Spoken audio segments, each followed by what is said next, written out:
성전개혁의 대표적인 주자 요시야 왕에 대해서 우리가 좀 말씀을 나누겠는데요. 유다의 왕이 20명 있습니다. 그 20명 가운데에 여호와가 보시기에 정직히 행한 왕이 8명 있습니다. 아사, 여호사밧, 요아스, 아마샤, 아샤라, 요담, 히스기야, 요시야 이렇게 8명이죠.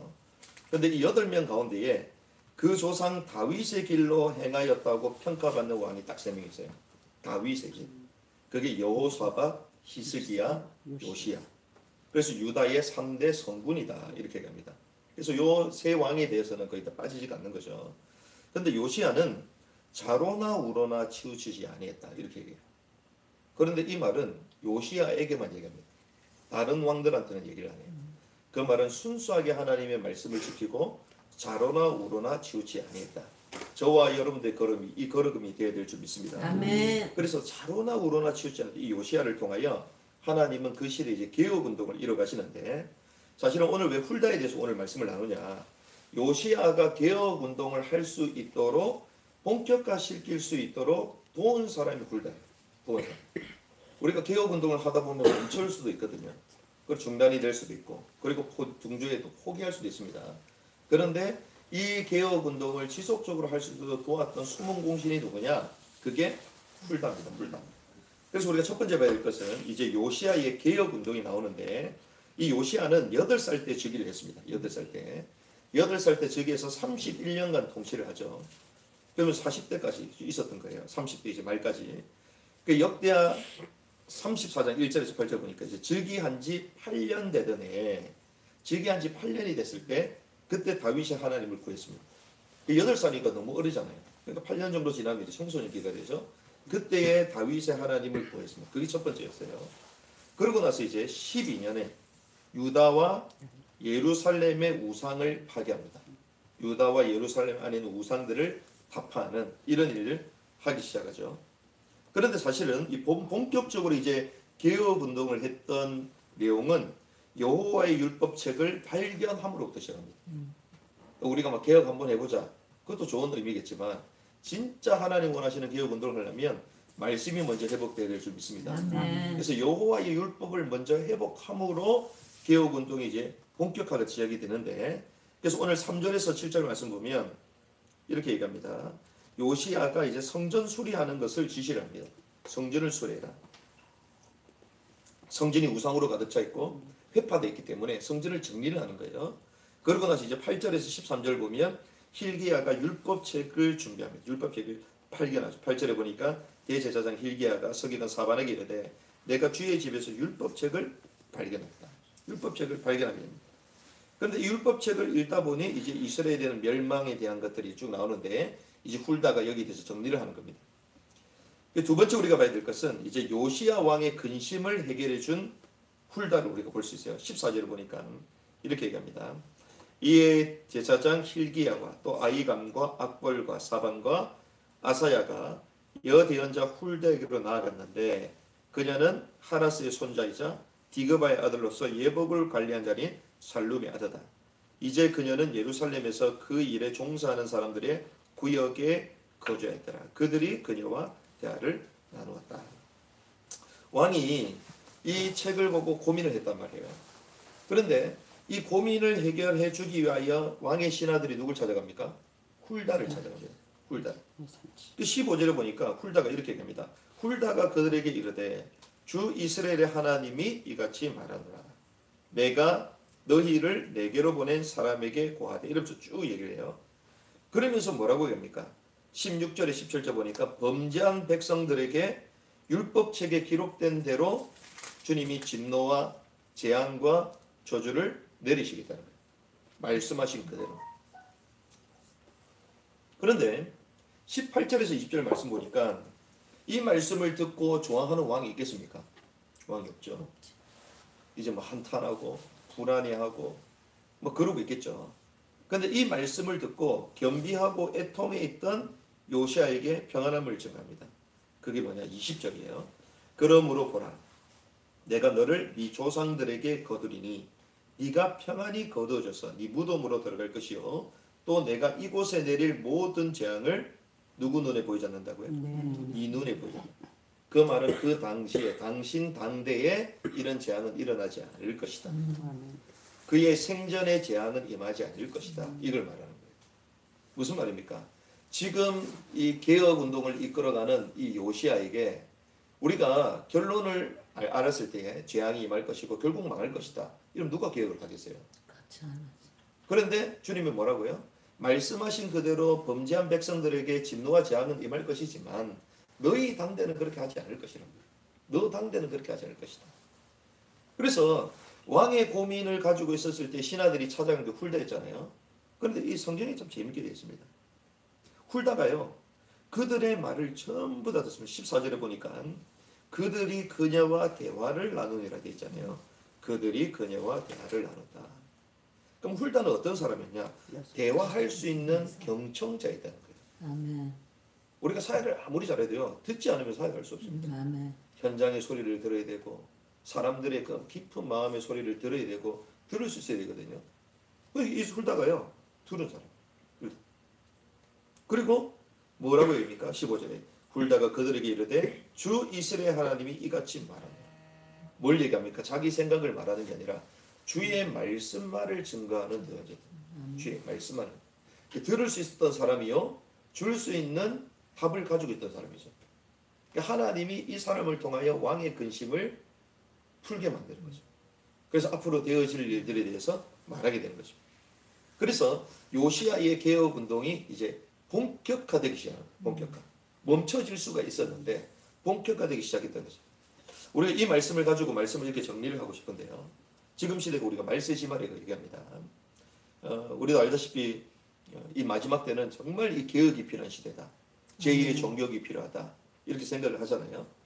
가정이 무너지고 교회가 무너지고 시대가 무너지고 있습니다. 이때 우리는 어떤 세트를 갖춰야 되느냐? 훌다의 세트를 갖춰야 돼요. 아멘. 아멘. 훌다의 세트. 그러니까 특별히 우리 사모님이 귀한 그런 가운데에 저희 교회까지 오게 하시면서 하나님이 이 사역을 알게 하시고 그리고 이 말씀 가운데 지금 쭉 들어오게 하시는데 하나님이 뭘 원하시는가? 훌다의 세트를 갖추기 원하십니다. 아멘. 훌다의 세트.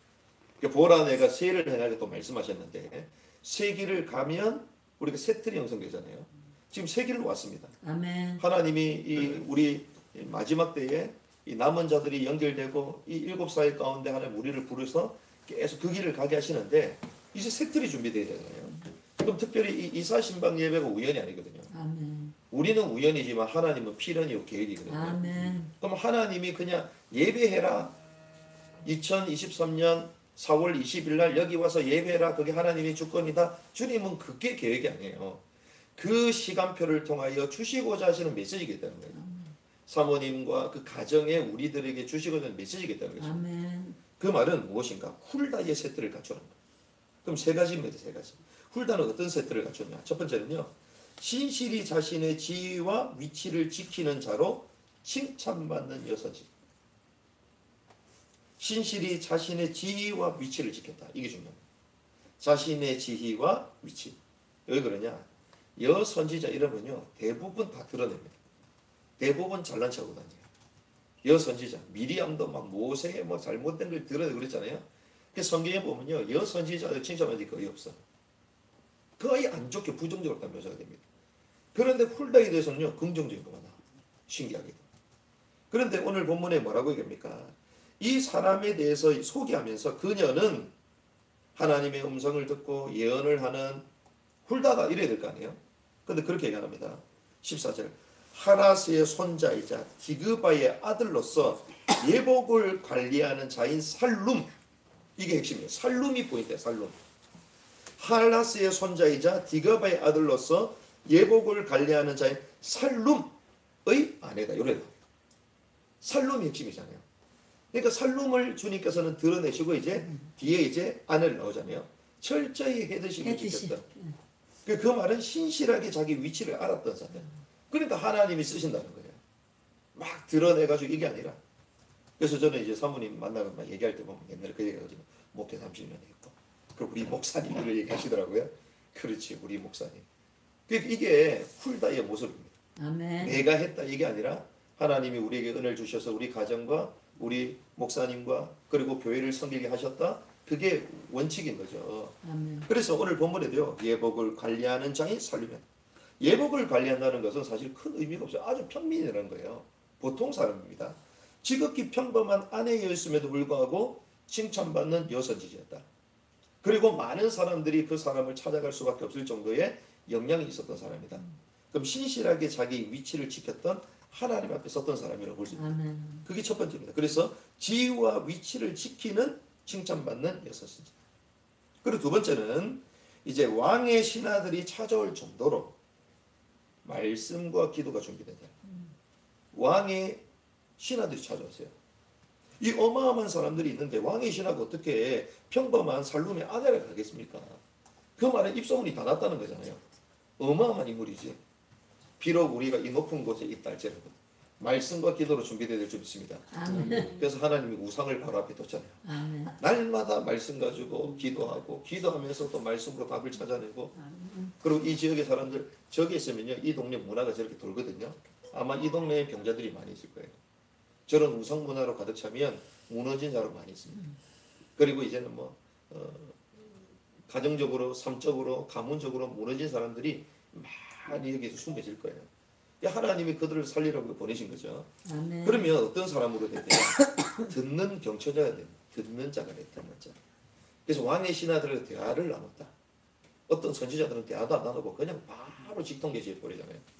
들어요. 듣는 자가 됐다. 우리가 포럼하면서도요. 진짜 포럼을 잘하는 사람 특징이 뭐냐? 듣는 사람. 다 들어요. 다 들으면요. 어마어마하게 나옵니다. 기도 제목이 나올 정도가 아니라 상대방의 영적 상태가 다 분별돼요. 그러니까 그걸 모르고 우리 막 하려고 하잖아요. 그래서 자기 속는 거예요. 왜? 많이 하면 할수록 자기께 다 드러나. 자기의 허와 실이 다 드러나. 오히려 기도하는 사람은요 다 듣습니다. 그리고 그분의 말하지 않는 소리까지 더 들어요. 그게 듣는 자거든요. 이 살룸의 아내는 듣는 자였다. 왜? 지극히 평범한 남편의 그러니까 남자의 아내였잖아요. 그 평상시 때 얼마나 잘 들었겠어요. 그렇죠? 그걸 가지고 뭐하는 기도하는 거죠. 그러니 말씀으로 답을 준 거죠. 그래서 두 번째는 말씀과 기도의 사람이 됩니다. 첫 번째는 지혜와 위치를 지키는 자였고 두 번째는 말씀과 기도의 사람이 됩니다. 그래서 결과적으로 세 번째는 뭐가 되냐? 요시야 왕의 신앙 개혁의 격려자가 됩니다. 왕에게 격려를 할 수 있는 사람이 돼요. 마치 야곱이 어땠습니까? 험난한 세월을 살았는데 결국 바로의 머리에 안수해주면 기도해 주잖아요. 그 어마어마한 한 시대를 풍미하는 그 강대국의 왕 머리에 손을 올리고 기도를 해줍니다. 격려자가 된 것이죠. 요시야 왕의 신앙의 격려자가 됐다. 그래서 우리는 신앙의 격려자가 되는 그 복을 누려야 되겠다. 아멘. 그래서 개혁을 지속해 나갈 수 있는 원동력이 된 것이죠. 요시야에게는. 그래서 이걸 우리가 현대판으로 바울판으로 버전 바꾼다면 전도자의 동력자가 되는 것입니다. 로마서 16장의 일꾼이 바울을 돕고 바울에게는 격려자이고 동력자이고 보호자이고 힘이 된 거거든요. 똑같습니다. 이렇게 되면 어떤 일이 벌어지냐? 자녀와 후대들의 신앙 회복의 안내자가 되죠. 아멘. 이런 자가 됩니다. 나중에는 자녀들이 물어봐요. 왜? 답을 가지고 있으니까. 나중에는 손주들이 물어봅니다. 할머니, 이럴 때는 어떻게 해야 되냐? 할머니가 늘 기도하고 말씀 가운데 나에게 힘을 주고 격려해 주셨는데 진짜 딱 찾아오게 되는 거예요. 어느 날 교회와 민족을 살릴 뿐만 아니라 우리 가정이 먼저 복음의 명문가로 탁 세워지는 거죠. 아멘. 그래서요. 이 마지막 시대에 훌다의 세태를 갖추자. 자신의 지위와 위치를 지키는 자요. 말씀과 기도의 사람이요. 또 요시야 왕의 신앙 격려자. 우리 후대들을 격려하고 사역자들을 격려하는 또 전도자들의 보호자가 되는 요 세 가지 틀. 이 복이 2023년 특별히 우리 또 사모님 가정에 있는 또 복이 오늘부터 시작되기를 주님을 축원합니다. 아멘. 주님 감사합니다. 말씀을 주시고